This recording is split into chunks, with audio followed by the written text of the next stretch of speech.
Bonjour Agnès, bonjour à tous, j'espère que vous allez bien. Bonjour Juliette, bonjour à tous. Avant de démarrer officiellement cet atelier, je vous laisse me dire si tout fonctionne pour vous, le son comme l'image, pour que je puisse intervenir en cas de besoin. En attendant, je vais commencer à introduire officiellement cette vidéo, mais je veille évidemment sur le chat si jamais il y a un problème. Bonjour à tous et bienvenue à ce live Canson en collaboration avec le PAN. Je suis ravie de vous accueillir aujourd'hui avec Agnès de Courchel qui va animer cet atelier que vous avez déjà vu lors d'un précédent atelier où on a dessiné la jungle. Agnès, je vais te laisser te présenter dans quelques instants bien sûr. Mais avant de te laisser te présenter, je commence par me présenter de manière pas très polie d'ailleurs. Mais je m'appelle Juliette Philippi et je suis l'une des fondatrices du PAN, qui est une école d'art plastique et qui propose des ateliers en ligne à Paris et à Lyon qui sont proposés par plus de 80 artistes dont Agnès fait partie. Et on vous accompagne dans votre pratique du dessin, de la peinture, du collage et de tout ce que vous pouvez globalement faire avec vos mains, que vous soyez débutant ou créatif chevronné. Et je vais vous mettre un petit lien dans le chat pour que vous puissiez découvrir tout ça par vous-même. Et bien sûr, vous le savez, on fait régulièrement des lives en collaboration avec Canson qu'on ne vous présente plus, mais pour vous proposer un accompagnement sur votre pratique artistique avec du super matériel Beaux-Arts. Et aujourd'hui, on va pouvoir en découvrir une partie. Aujourd'hui, Agnès, c'est toi qui vas animer cet atelier. Est-ce que tu peux commencer par te présenter pour les personnes qui te découvrent ce soir ? Cet après-midi d'ailleurs. Oui, bonjour à tous. Donc, je suis artiste et illustratrice. J'enseigne aussi à des publics variés, des enfants aux adultes, en passant par des étudiants qui se préparent au concours des écoles d'art. Ma pratique du dessin, elle passe essentiellement par le dessin sur le vif, donc sur place, dans mes carnets. Et d'ailleurs, j'avais proposé des cours avec le PAN sur le dessin à la façon d'un carnet de voyage.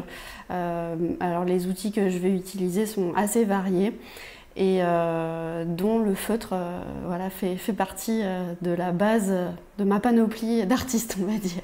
Et c'est une belle transition pour que tu nous dises maintenant ce qu'on va faire aujourd'hui.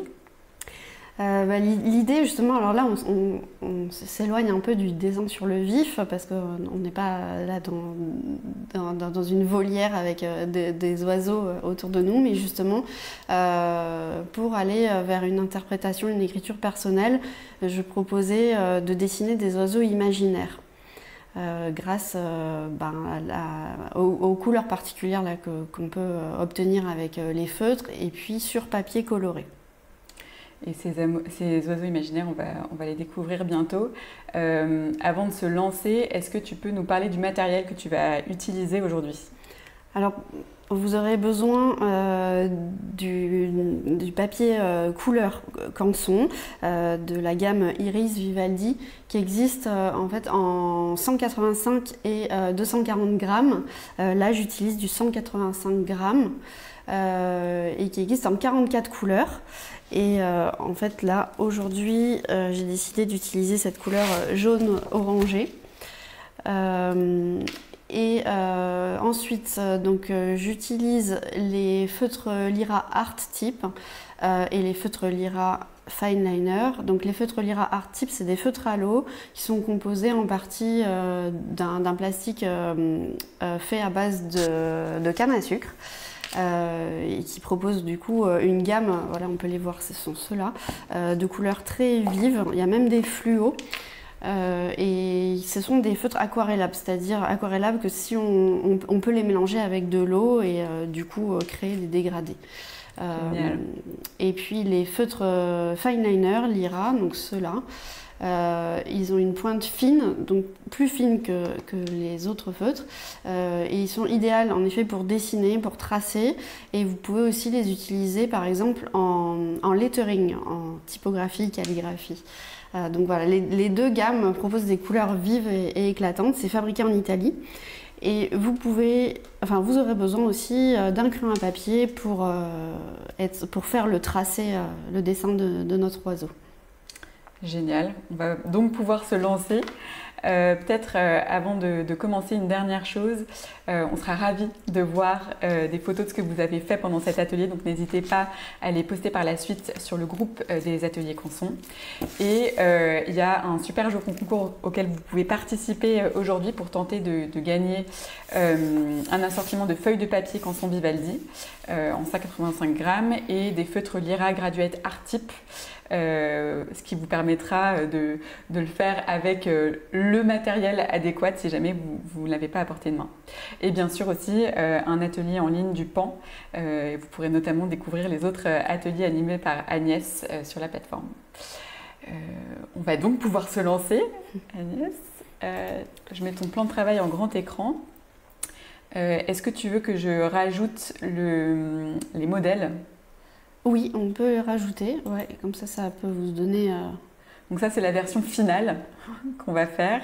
Et j'ai aussi une esquisse à montrer, donc je te laisse me dire, Agnès, qui est plus pertinent pour commencer. Pour l'instant, tu peux rester là sur ce visuel. Ouais. Okay. Et alors, en fait, donc j'ai pris cette feuille qui a une bonne tenue, parce que 185 grammes, ça permet de bien résister. Et du coup, je vais la plier en deux pour ensuite en faire une carte. Hop. Donc on appuie sur la tranche pour écraser, voilà, la fibre du papier, ce qui fait que vous obtenez donc un A5, vous voyez, hop, et on va dessiner sur la face avant donc de notre carte, de notre papier. Alors là, je pense que tu peux mettre en effet le tracé, s'il te plaît, Juliette. Et je vais prendre donc un crayon à papier.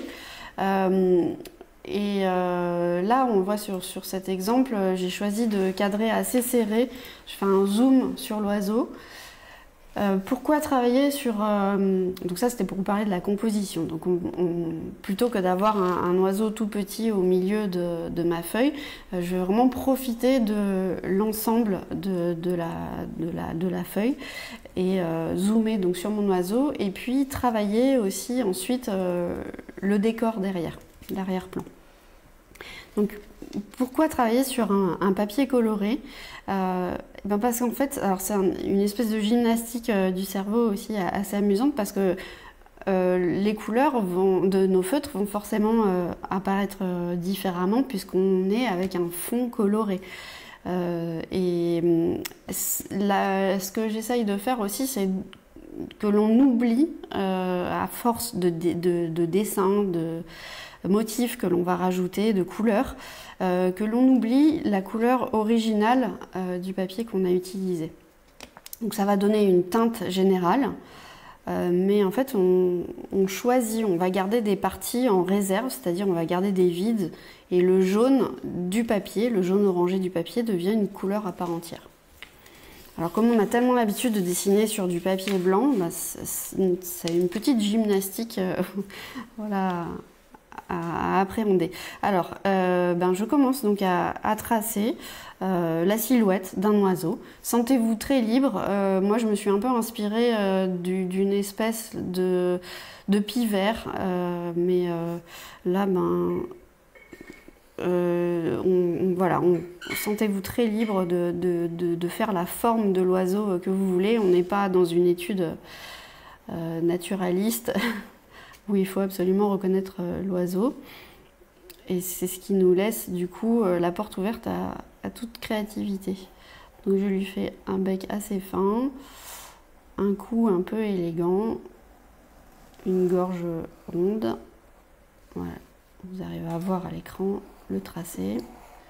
Agnès, qu'est-ce que tu conseillerais à quelqu'un qui a du papier coloré soit en 80 grammes, soit en 270 grammes pour te suivre? Alors les deux vont fonctionner, mais le 80 grammes sera moins rigide si jamais vous vouliez par exemple poser la carte à la verticale. En revanche, le 285, je ne sais plus ce que tu m'as dit. À peu près, voilà, 270. Le papier plus épais, 270 pardon. Le papier plus épais, oui, il va pas bouger, il va bien tenir. Super. J'y pense d'ailleurs, je pense que je ne l'ai pas précisé, le papier Iris Vivaldi, c'est un papier lisse, c'est-à-dire qu'il n'a pas de grain. Donc le feutre va pouvoir aussi bien glisser sur sur ce papier-là.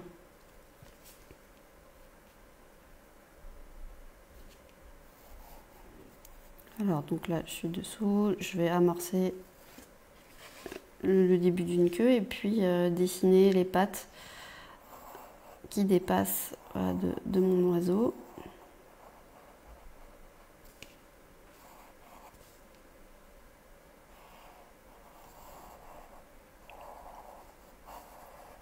Comme s'il était posé sur une surface, une masse, un rocher.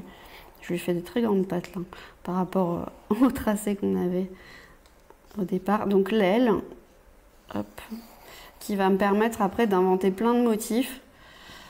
Je vais placer l'œil qui fait partie de, enfin qui va me servir de repère. Et en fait, à partir de là, voilà, je vais dégager des zones. Donc souvent, en fait, les oiseaux, ils vont avoir comme un masque autour des yeux, ce qui va nous permettre de dessiner plein de motifs entre le masque et puis le bec. Et puis le col, voilà, de l'oiseau. Enfin, c'est une espèce de collerette. On peut inventer encore plein de motifs. Et puis on a donc le rythme des plumes sur les ailes avec des grands traits.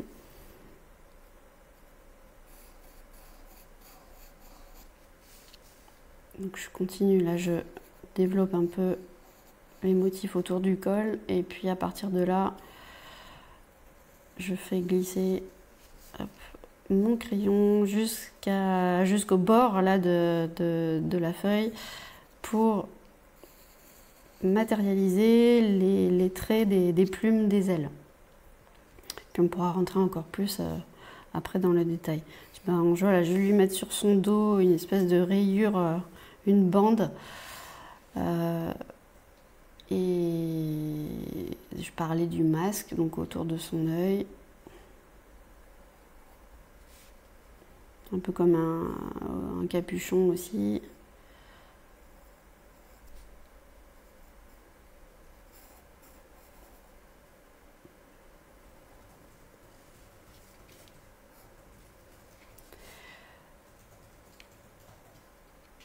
Voilà, et mon fond,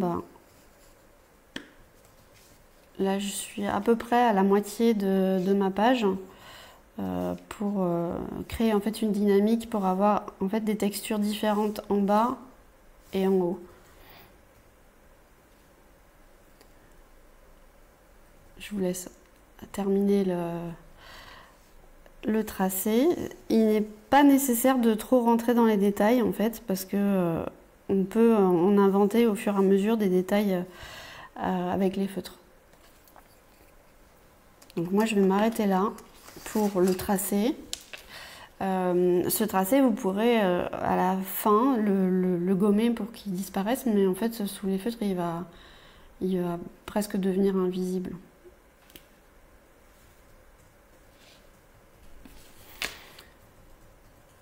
Alors là, l'avantage d'avoir des feutres comme ça différents, l'un à pointe fine et l'autre à pointe plus épaisse, c'est qu'on va pouvoir varier donc le tracé, l'épaisseur des lignes, avoir des lignes plus larges et des lignes plus fines, jouer avec des petits points, des petits traits, des trames, pour créer cet effet de matière, un peu plume.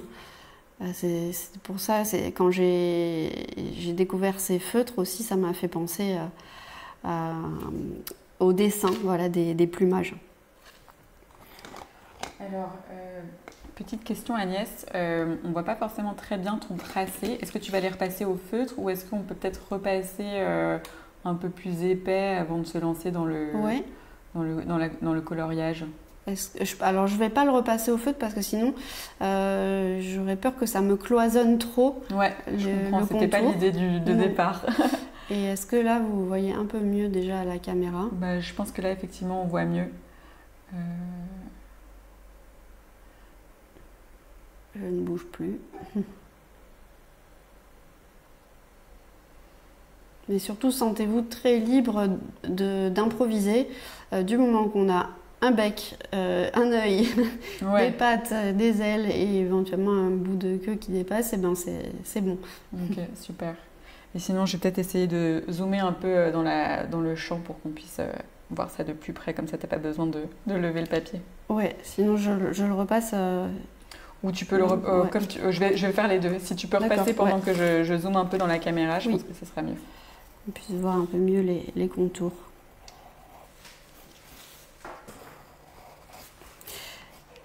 Mais en fait, ouais, pour créer la sensation un peu de profondeur ensuite grâce au feutre, je vais éviter de dessiner trop le contour avec les feutres.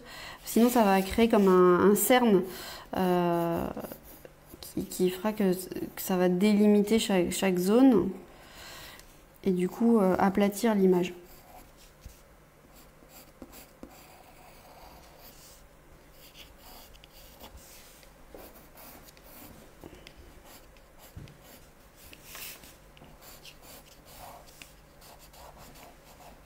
Voilà, c'est même sur un papier, même pardon, avec le crayon papier, donc sur un papier lisse, ça glisse, ça n'accroche pas, ça va très vite. On voit un peu mieux là, je pense, ouais. Donc mes pattes, hop, j'en profite pour ajouter. Ouais, ça me paraît bien là.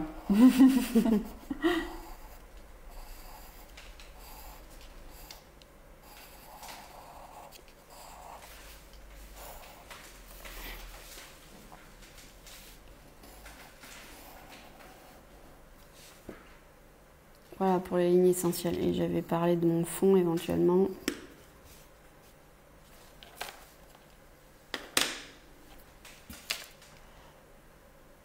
Alors, en fait, on va alterner la pointe fine et la pointe un peu plus épaisse. Et je vais d'abord définir un peu des aplats avec les feutres donc Art Tip, Graduate Art Tip, qui sont donc avec une pointe un peu plus large que les autres.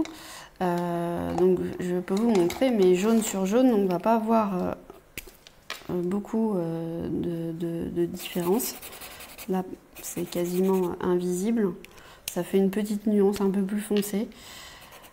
Celui-ci, c'est un jaune un peu plus chaud, donc un peu teinté de rose, voilà, qui va me permettre d'avoir un dégradé. Hop. Et donc je vais partir, là je vais vous montrer un exemple avec les jaunes, et il y en a plein en plus dans cette palette, c'est ça qui est intéressant. Je vous montre. On va du jaune très acide, du jaune fluo, un jaune presque, qui va vers le kaki. Rien que ça, voilà toute la variété de jaunes. Et c'est pareil pour les bleus, il y en a plein dans cette gamme de... Ah, c'est génial. Ouais. C'est vrai que le jaune de ce papier, il est aussi hyper vibrant, brillant. Très lumineux. Trop beau. Ouais. Donc là, j'ai pris un verre pour la gorge là, de mon oiseau, et je vais travailler par petites hachures. Donc la superposition des traits de feutre va se voir, et ça crée aussi ça justement une texture supplémentaire et qui est je trouve intéressante.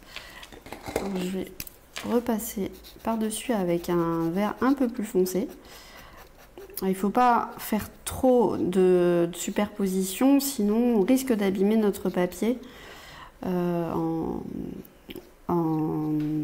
abîmant un peu la fibre du papier. Mais malgré tout, on peut quand même superposer plusieurs couleurs. Voilà, là, je vais faire un peu son collier.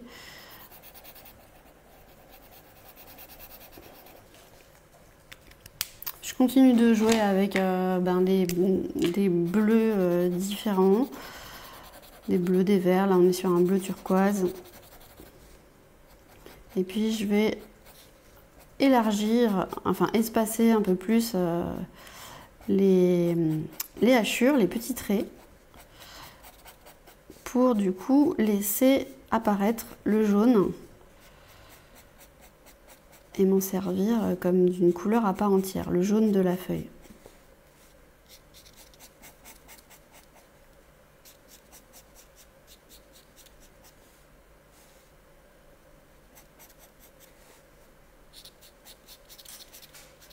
Est-ce que ça te va, Agnès, si je monte maintenant le dessin coloré à l'écran? Oui. Alors, je ne suis pas en train de suivre exactement ce qu'il y a sur l'autre dessin. Je m'en inspire, mais c'est pas le même oiseau non plus. Donc, je vais rester dans les mêmes gammes de couleurs, mais c'est pas exactement le même dessin. Parce que je trouve ça plus rigolo d'inventer quelque chose encore... enfin, proposer une autre solution, une autre alternative. Et c'est pour ça, amusez-vous vous-même d'ailleurs à inventer vos propres combinaisons, vos propres motifs. Il n'y a aucune obligation de ressemblance avec le modèle. C'est une proposition. Alors ce bleu là, il est plus froid. Donc il va avoir un rendu encore différent. Donc là je suis toujours avec donc, les Graduate Art Tip, la pointe un peu plus épaisse. Je vais vous montrer les autres. Donc je reste dans les bleus et je vais prendre un bleu un peu foncé. Voilà, qui est très, très fin. On voit la différence entre les deux, la différence de mine.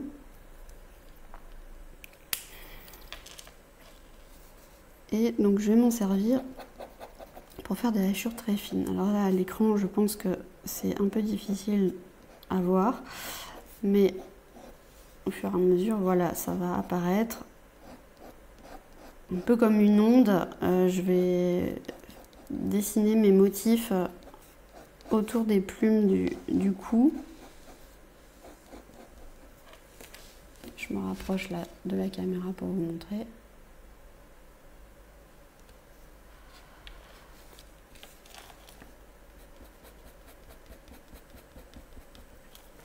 Puis voilà, comme des plumes, des petits traits. Je vais alterner avec le vert. Hop.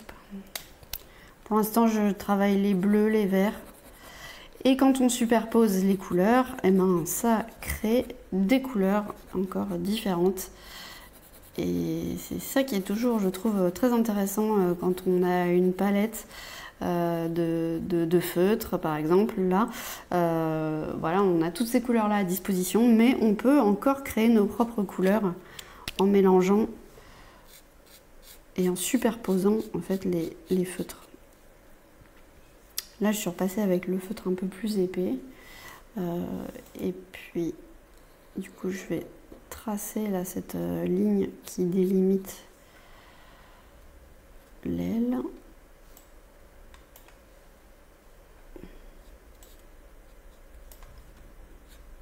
C'est un peu comme un puzzle quand on dessine, on associe différentes parties et puis au fur et à mesure, on voit la composition qui va commencer à apparaître. Alors, moi j'aime bien en fait quand j'ai un outil entre les mains, un feutre entre les mains d'une couleur, faire des allers-retours entre différents endroits de mon dessin et c'est ce qui va permettre aussi d'équilibrer les zones et d'éviter d'avoir une zone seulement qui va être très très travaillée et une autre qui risque d'être oubliée. Donc là j'ai repris un feutre fin et je superpose avec des petits traits. Peut-être que vous avez des questions déjà à ce stade. Effectivement, n'hésitez pas à les poser si c'est le cas. J'en réponds à quelques-unes quand même sur le chat, mais je te fais signe si jamais c'est des questions qui concernent plutôt le feutre ou le dessin. D'accord, oui. Là, avec le feutre très fin, je vais pouvoir repasser sur un endroit où j'ai pourtant déjà passé deux feutres différents qui étaient avec les pointes plus épaisses. Mais le feutre fin, comme il est moins chargé en encre, enfin il est... C'est pas la bonne explication de dire ça parce qu'il est quand même très pigmenté, mais la pointe étant plus fine, du coup il ne va pas soulever la fibre du papier.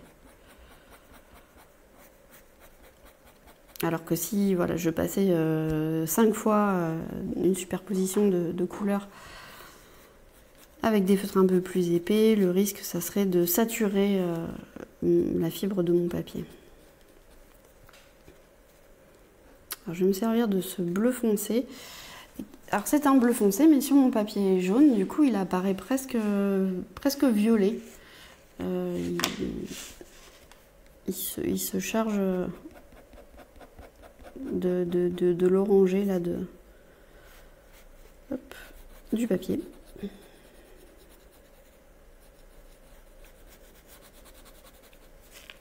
Ça glisse, c'est hyper agréable. Alors justement, je vais prendre... alors si je m'arrêtais un peu pour les couleurs bleues froides, et on va passer dans les couleurs chaudes avec des rouges. Les rouges, les oranges, les roses. Pareil, les roses et les rouges, il y en a plein là dans les Graduate Art Type. Et j'adore, ils sont hyper lumineux. Le fluo là, je vais essayer le fluo aussi, voir ce que ça donne sur... Vous voyez la gamme colorée. Hyper riche. Ouais, parce qu'après on peut aller, même c'est pareil, les violets, moi je vous montrerai après. Les violets sont très beaux. Alors, c'est celui-là que j'avais utilisé. Oui, le rose clair. Je m'en suis servi là dans le modèle que vous avez pour la gorge là, de mon oiseau. Et je pense que je l'ai mélangé aussi avec celui-ci, voilà, qui est un beige, mais qui va être... qui va apparaître presque rosé sur le papier orange.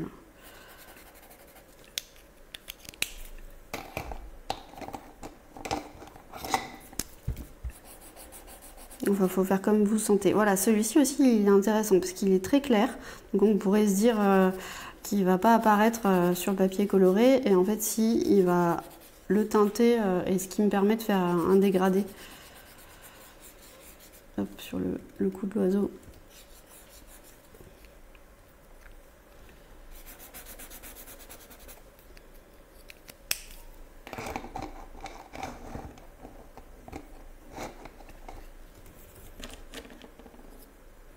Là, je prends l'orange.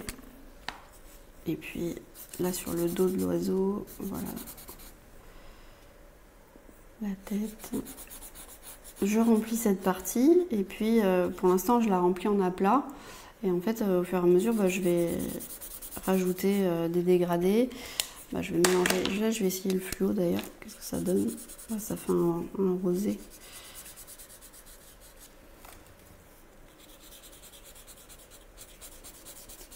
Et jaune sur jaune, et comme je vous ai dit ils sont aquarellables les feutres. Du coup, je profite du fait que je viens de poser la couleur et pour tirer les pigments et les mélanger et faire un dégradé. Alors quand on a du papier très fin comme le 80 grammes par exemple, le papier va être moins résistant aux superpositions. Il faut juste faire attention à ça. Parce que sinon, on risquerait de trouer notre papier.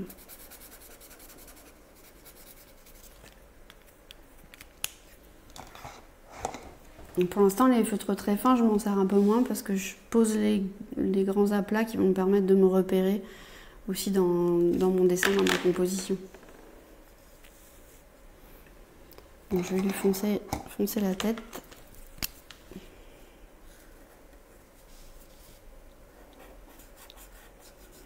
Là, j'ai pris un rouge foncé que je superpose sur le orange.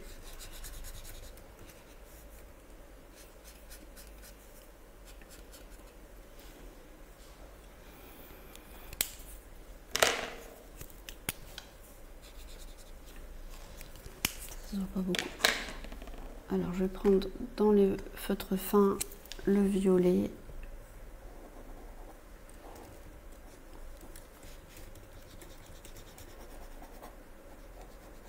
Et j'écarte un peu mon tracé, là, les petits traits, les hachures. Comme ça laisse transparaître le rouge en dessous et ça crée de la vibration en fait dans les couleurs.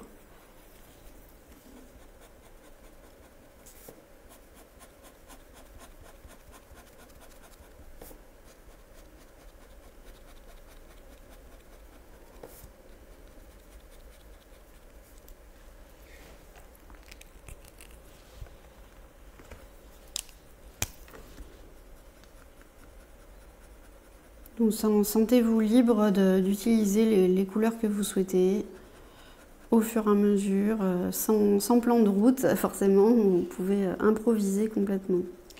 Petite question, Agnès, quand tu as mélangé les couleurs, notamment le jaune, j'imagine, pour lequel la question se pose particulièrement, ça ne salit pas la mine du feutre? Non, enfin, comme de toute façon c'est vrai que c'est des feutres à l'eau, si jamais vous aviez peur de salir ensuite votre dessin, vous pouvez à côté crayonner un peu et puis du coup ça va partir. Ouais. Okay. Ouais.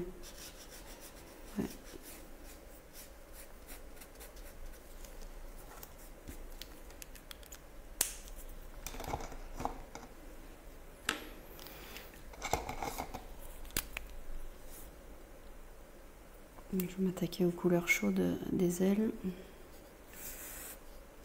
Donc, comme je vous disais, on peut à l'intérieur des tracés déjà dessinés au crayon papier, rajouter encore des tracés. Je vais faire un fond.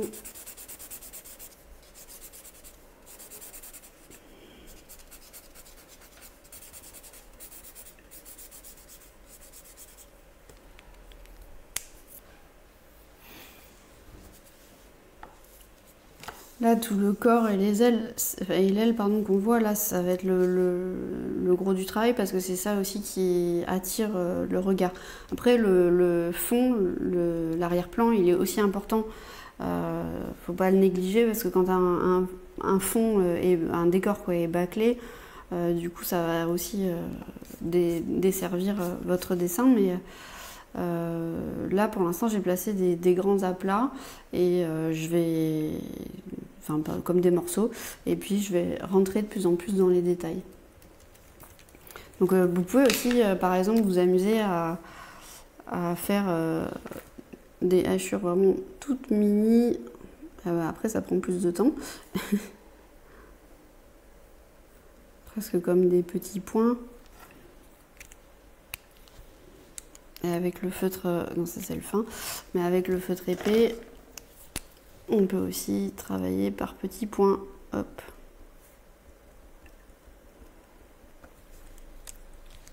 On est dans un oiseau imaginaire, donc on est totalement libre de lui inventer le plumage que l'on veut.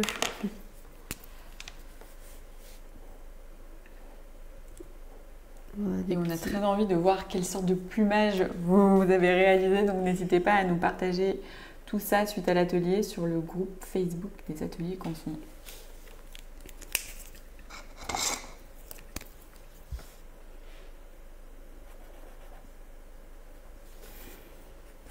Alors j'ai le bleu dans les mains, je vais en profiter.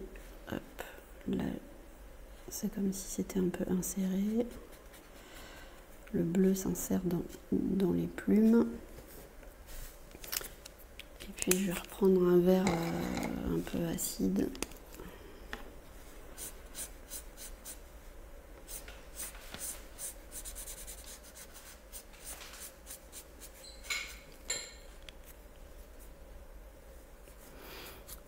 Alors ma hachure, c'est pas mal aussi si... bon là pour l'instant je finis mon aplat là. Mais les hachures c'est pas mal aussi si elles changent de sens. Là pour l'instant je suis restée dans le même sens. Un peu comme si on pouvait caresser le pelage. Le plumage, pas le pelage. Et là justement je vais créer un peu en quinconce. Je rapproche de la caméra. Ici. Un peu comme des flèches, enfin des V. Voilà, là en quinconce. Des trames différentes. Je vais prendre une couleur plus foncée, comme ça on verra mieux.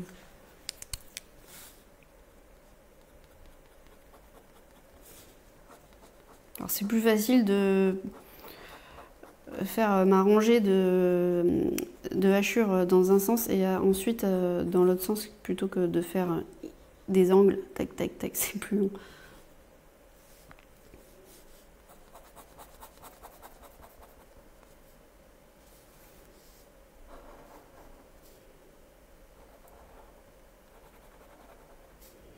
J'aime bien là cette pointe fine pour dessiner des petits éléments qui demandent plus de détails, comme les pattes de l'oiseau.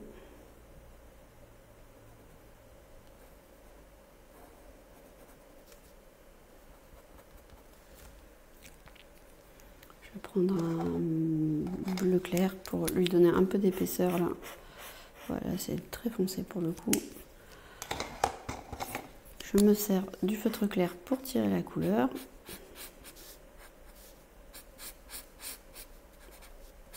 Donner un petit peu de relief. Hop, donc voilà, mon feutre clair, il va venir tirer les pigments du feutre. L'autre patte. On va y apporter un côté assez graphique en fait, en rajoutant des petites stries, quoi, des petites rayures.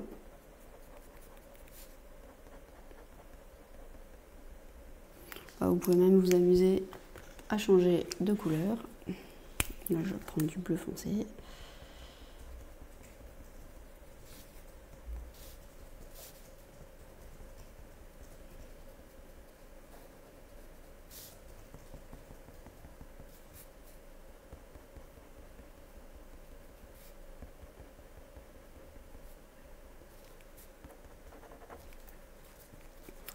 Alors, je disais que tant que j'ai mon bleu foncé ici,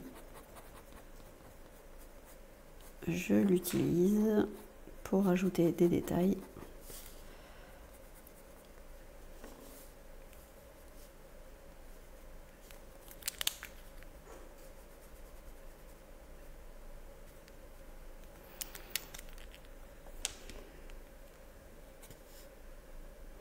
Et puis j'alterne du coup le trait, les hachures, les points.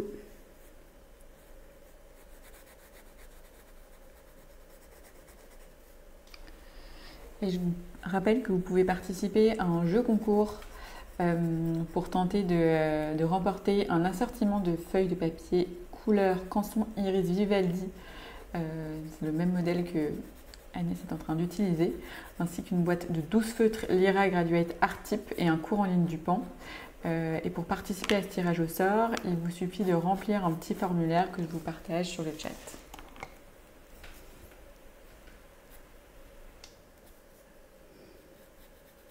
On peut aussi raconter l'histoire du papier coloré, parce que c'est assez amusant. C'est vrai qu'on a découvert cette histoire. Est-ce que tu te lances ou est-ce que je me lance? Vas-y. Comme ça, Alors, on a découvert que c'est Canson qui avait inventé la coloration en masse du papier au début du 19e siècle, en 1809 très exactement.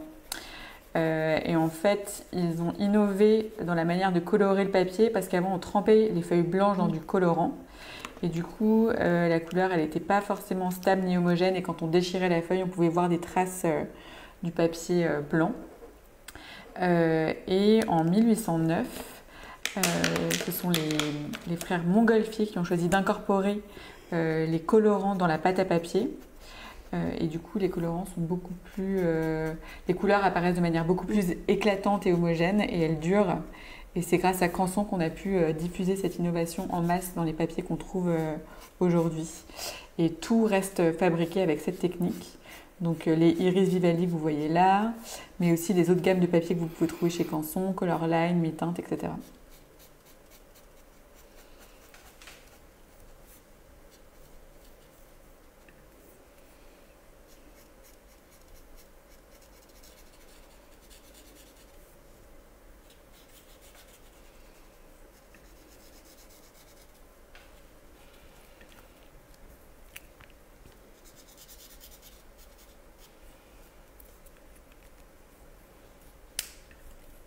Alors, il ne faut pas que j'oublie après aussi de travailler le fond, comme je vous en ai parlé, c'est aussi important. Et là, je vais m'attaquer à la tête, et puis du coup, là, il y a pas mal d'éléments sur l'aile et le dos là, qui sont déjà mis en place, donc ça ira assez vite après pour se repérer. Mais là, je mets en place le bec, donc je vais reprendre par exemple un violet foncé, fin, qui va me permettre du coup d'avoir un tracé précis.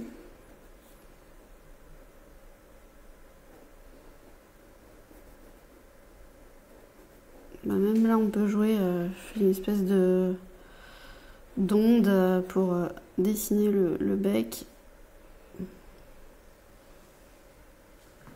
avec des courbes. Je vais reprendre le bleu foncé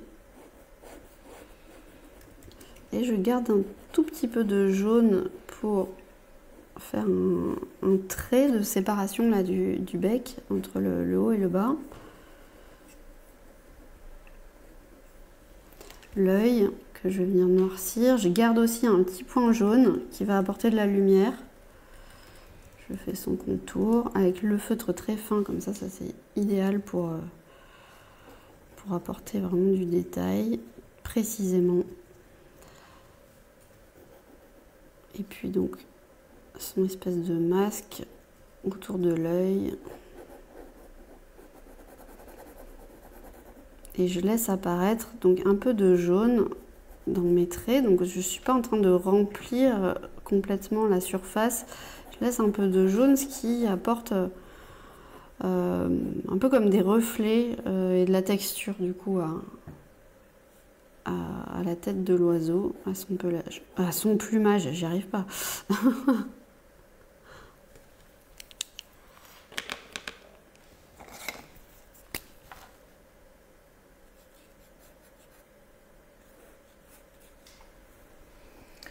C'est vrai qu'on commence à le voir bien apparaître, ce petit oiseau, et Jeanne nous dit c'est magnifique.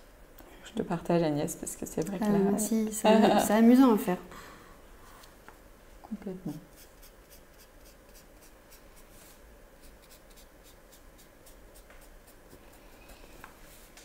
Bon, alors avant de trop me lancer sur les détails encore, enfin parce que après je n'arrive plus à m'arrêter, mais des ailes et tout, du dos, et ben je vais travailler le fond parce que sinon on l'aura jamais et il va flotter dans la page jaune. Alors, je vais prendre un des feutres clairs, par exemple. Ça peut être justement le jaune ou le rose clair. Et pour créer une espèce de masse au premier plan qui va donner cette impression qui va stabiliser notre oiseau. Alors hop, voilà ce que ça donne avec le jaune. Ça fait un peu comme une impression d'ombre dessous.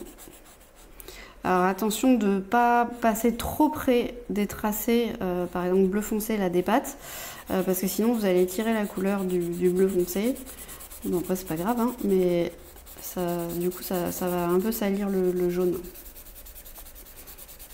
Alors là je remplis, et en fait en gardant la même direction quand je suis en train de dessiner, la même direction, donc vous voyez mes traits ils vont comme ça. Ce qui va donner aussi un effet de texture. Alors j'entends souvent en fait des retours des gens qui me disent mais moi j'aime pas les feutres parce que j'aime pas que ça se voit les tracés. Et ben justement je trouve que c'est un des avantages des feutres, et c'est de créer de la texture grâce à cette superposition de passages.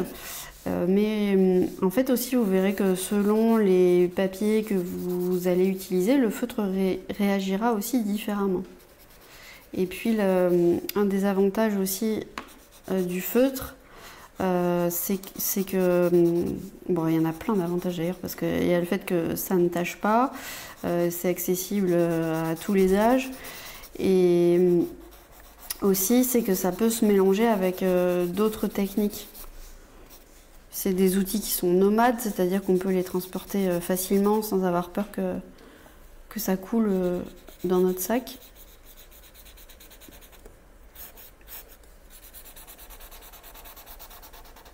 Donc autant utiliser, en fait, toujours utiliser la particularité d'un outil à son avantage, quoi.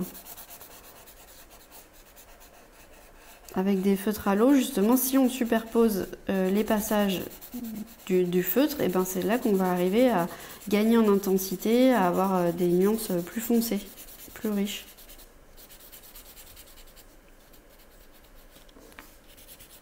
Bon, là, au bord de la feuille, il faut changer un peu de sens, sinon la pointe elle accroche.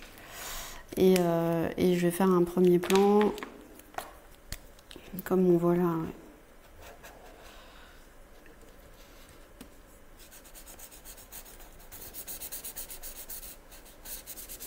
Juste pour donner cette illusion de profondeur, d'avoir cette masse colorée en premier plan.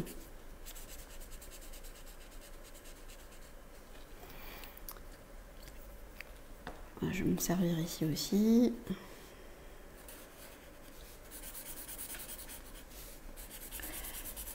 Alors Agnès, ton choix s'est porté sur le jaune pour le fond. Oui. Est-ce que tu peux nous dire pourquoi? Alors justement, comme j'ai pris une feuille colorée jaune orangé, c'est vrai que j'ai choisi cette couleur chaude pour donc dans la continuité de mon choix de feuilles, de couleur de feuilles, et aussi pour contraster par rapport au bleu-vert qu'il y a sur le corps de l'oiseau. Jouer sur des rapports entre les couleurs chaudes et les couleurs froides. Ouais. Et d'ailleurs, tu aurais pu choisir aussi une autre couleur. Tu avais fait un exemple sur un modèle bleu, donc c'est possible aussi de changer la base si jamais Oui. vous n'avez pas de jaune avec vous. Ouais, je vous montrerai peut-être tout à l'heure un exemple sur le papier bleu.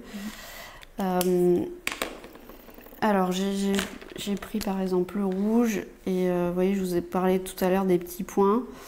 Pareil, ça va créer une matière au premier plan et qui du coup donne un peu plus de contenance, enfin de présence à notre premier plan. Hop. Et ensuite avec les feutres fins, les fine liners, eh ben, je me suis amusée là dans l'exemple que vous avez à l'écran à faire cette espèce d'effet presque de plume, quoi. Comme une onde, ça monte, ça descend. Hop. On est presque dans de l'écriture automatique. Vous savez, quand vous dessinez sans réfléchir, vous êtes en train de parler en même temps. Et voilà, ça va créer en fait un fond, un motif. Un peu comme quand on pose les tuiles l'une sur l'autre, ça y est, ça fait un motif. Bon, bah là, mon espèce de vague va apparaître au fur et à mesure et puis je peux mélanger avec d'autres couleurs pour créer encore plus de vibrations, de couleurs différentes. En fait, là, il n'y a vraiment pas besoin de réfléchir, quoi. C'est ça qui est aussi assez rigolo à faire. Et donc là, eh ben, le jaune, on l'utilise vraiment comme une couleur à part entière dans le fond. Je le laisse apparaître, je ne subis pas le papier, la couleur du papier. Ça la fait ressortir et c'est ça qui va apporter, pour le coup, dans cette gamme-là, un aspect très chaleureux à notre dessin.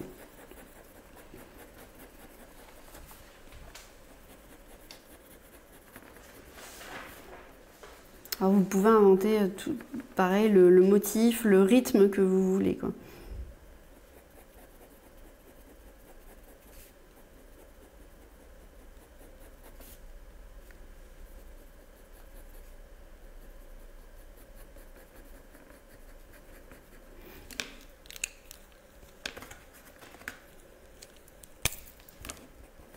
Celui-ci, le rose très clair, se voit pas suffisamment. Donc là, comme je pourrais le rajouter en effet sur des parties comme ça.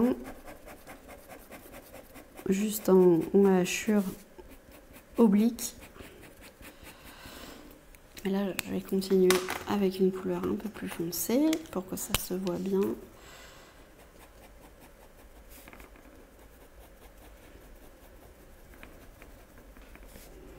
En fait, quand je préparais aussi les dessins pour l'atelier, je me rendais compte que, bon, c'est souvent d'ailleurs comme ça en dessin, en fait on peut prolonger à l'infini, rajouter encore toujours plus de détails.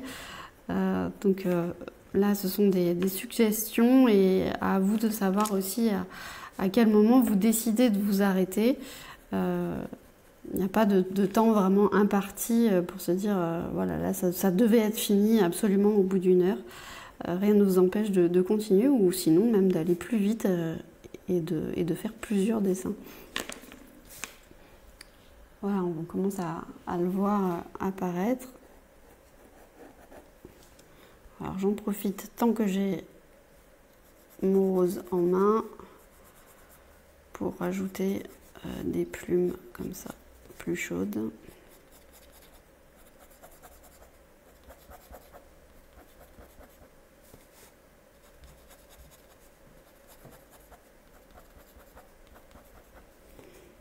Donc on joue vraiment avec les rythmes.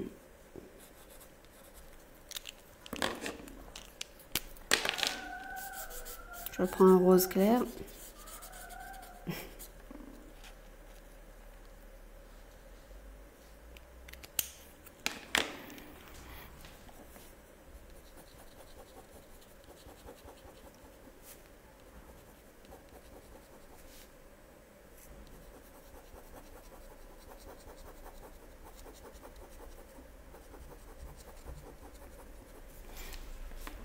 Et hop, on va le mettre en dégradé. Alors voilà, on peut le continuer ou décider que voilà, mon motif vient mourir doucement, disparaître dans le fond jaune. En tout cas, ça crée du mouvement, ce fond, c'est génial. Ouais, ça donne l'illusion que notre dessin de l'oiseau va passer devant, quoi. Et avec les feutres plus épais, du coup, je vais pouvoir rapidement, par exemple, terminer, pardon, j'avais ma main devant, terminer donc les dernières ailes.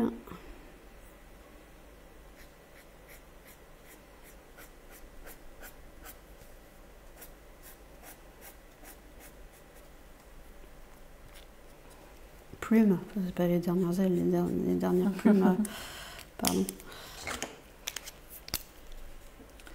Fita nous partage une super idée, on pourrait rajouter quelques touches de feutre doré, argenté ou métallisé. Effectivement, ça pourrait donner un bel aspect à tous ces motifs.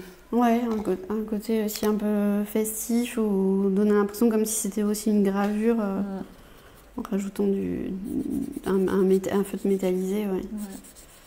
Et ça fait le lien un peu avec le précédent atelier que tu as fait avec Canson. On avait utilisé les feutres Giotto, dont une des gammes est métallisée. Et c'est vrai que tu avais dessiné la jungle avec une panthère qui sortait de cette jungle et le côté métallisé rendait l'aspect du dessin un peu magique. Oui, c'est vrai.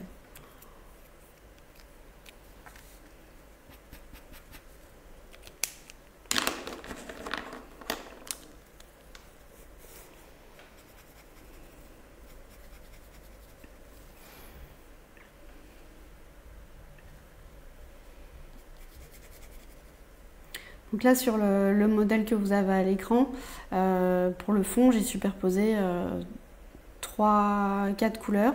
Et en fait, pour donner encore plus aussi de l'impression que mon oiseau il passe au premier plan, justement, j'avais utilisé les couleurs claires des Graduate Art Tip, donc les feutres plus épais,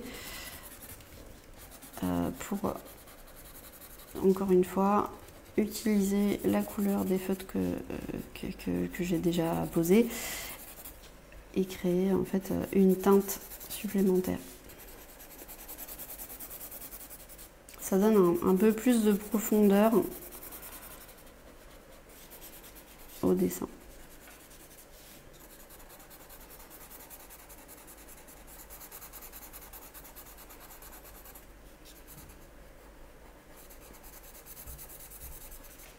On voit un peu, hein, ça ouais, plus, carrément. C'est plus intense. Comme je vois que l'heure tourne, Oui. avant que tu ne termines Agnès, je repartage quelques détails pratiques pour la suite. Donc vous retrouverez cet atelier en replay sur le site de Canson et sur le site du PAN. Donc pas de panique si vous nous avez rejoints en cours de route, tout ça restera disponible dans le temps. Je vous encourage vivement à nous envoyer des photos de ce que vous avez fait sur la page Facebook des ateliers Canson pour qu'on puisse voir tout ça de plus près. C'est toujours très riche aussi d'avoir un échange collectif autour d'un atelier. Donc voilà, n'hésitez pas à le faire, je vais vous repartager le lien dans le chat. Et enfin, vous pouvez continuer dans les prochains jours à participer au tirage au sort pour tenter de remporter le matériel qui a été utilisé lors de l'atelier, ainsi qu'un cours en ligne du PAN, celui de votre choix. Et il y en a pas mal qui ont été animés par Agnès. Et c'est vrai qu'Agnès, tu es assez spécialiste de la couleur, mais d'ailleurs d'autres choses, parce qu'on a fait des portraits au noir et blanc. Oui, c'est vrai, plein de au choses. fusain. Ouais. Donc voilà, n'hésitez pas à participer. Je vous repartage encore une fois le lien sur le chat.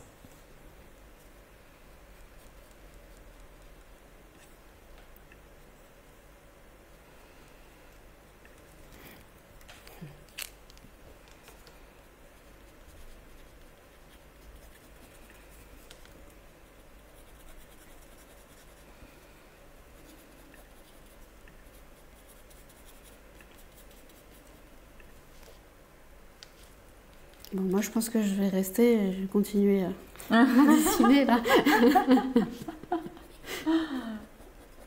Mais je vais voir aussi la page Canson des ateliers et du coup, ça m'intéresse beaucoup de voir, vos rendus et souvent les autres solutions que vous pouvez proposer, toute la créativité dont que chacun utilise, quoi. C'est ça qui est génial, de voir qu'avec des mêmes outils, on peut faire des choses très différentes, quoi. Ouais, c'est vrai. Alors, je te partage un commentaire de Mich qui nous dit « Les aiguilles de la montre tournent trop vite ». Merci pour cet atelier. C'est vrai que c'était très riche tout ce que tu nous as partagé, Agnès. Merci mille fois pour tout ça. Bah, dessiner, surtout, ça doit rester un bon moment. C'est un moment de lâcher prise, quoi. Donc, que ça ne soit pas une contrainte, il ne faut pas se donner des objectifs inatteignables, mais surtout profiter, quoi. Exactement. Je te laisse apporter tes petites touches finales avant de conclure.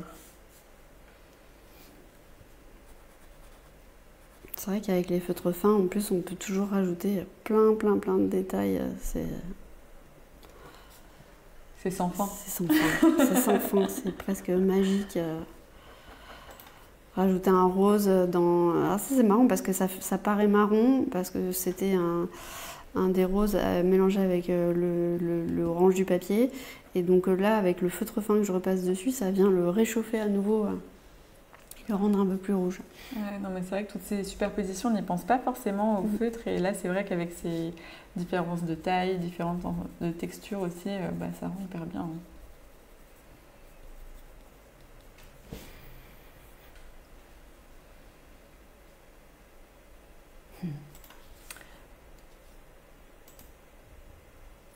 Merci beaucoup Agnès. Et j'espère à bientôt pour de prochains ateliers. Avec plaisir, merci beaucoup. Ouais, merci à tous d'avoir participé et on veut vite voir vos réalisations sur le groupe Facebook de Canson. À bientôt, au revoir. Au revoir. Ah, peut-être j'ai oublié une petite précision, excusez-moi, tant qu'on est encore en ligne. Le prochain atelier Canson en collaboration avec le PAN aura lieu le 27 juin et l'idée ce sera de dessiner la transparence au pastel. Donc ce sera le 27 juin à 18 h, donc n'hésitez pas à vous connecter. L'atelier il est déjà en ligne si vous voulez plus d'informations, mais je repartage aussi le lien sur le chat pour que vous puissiez vite mettre attending et ne pas oublier ce prochain rendez-vous. Merci beaucoup à tous et au revoir. Au revoir, à bientôt.